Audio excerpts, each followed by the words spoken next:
Okay, now let's go over to session view, still looking big picture. Okay, so I'm going to press the tab key. Now, if you don't want to press the tab key, if you have some issue against the tab key, you can switch actually with this little thing over here, which I'll point out while we're here. If you look at the Ableton logo, you'll notice that it's 3 vertical lines and 3 horizontal lines, right? Just like we have here. Arrangement view, session view, arrangement view, session view. So the Ableton logo is actually the arrangement view and session view buttons. That's how important this concept is to the program. Okay, so now we're in session view. So no timeline here.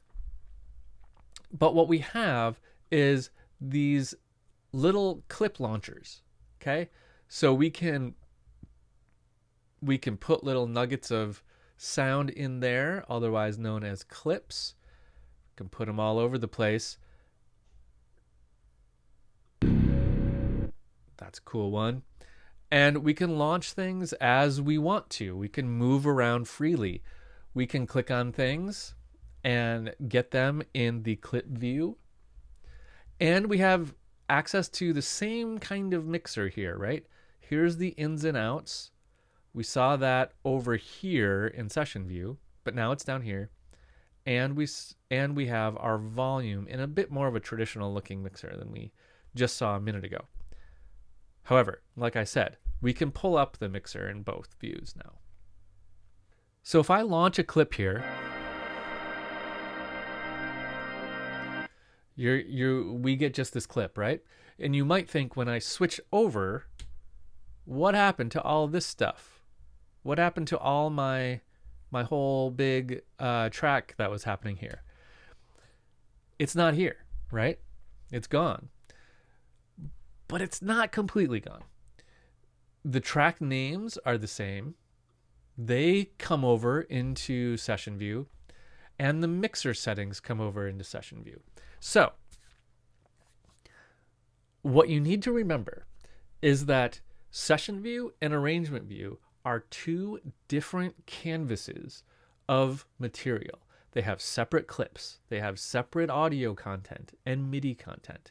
You can build things separately in them. However, importantly, they share a mixer. Okay? If you keep that in your head, then you'll never get tripped up on what's happening. Okay?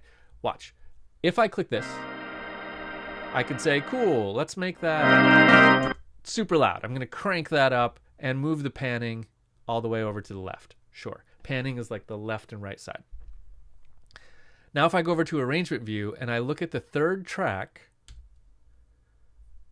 go all the way up to the top, here's the 3rd track.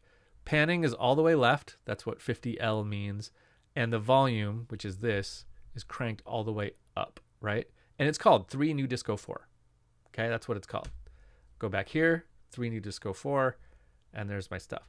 But I have completely different clips on it, but the mixer settings are the same. Now, another thing you might have noticed is that when I went over to arrangement view, this is all grayed out, right? If I hit play, hold on, let me turn that down. That's pretty nasty. If I hit play, what am I hearing right now? I'm just hearing session view. Okay? If I go over here, I'm hearing this clip.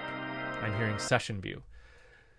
So what's happening is over here in arrangement view, everything's grayed out, and I have this little orange button now.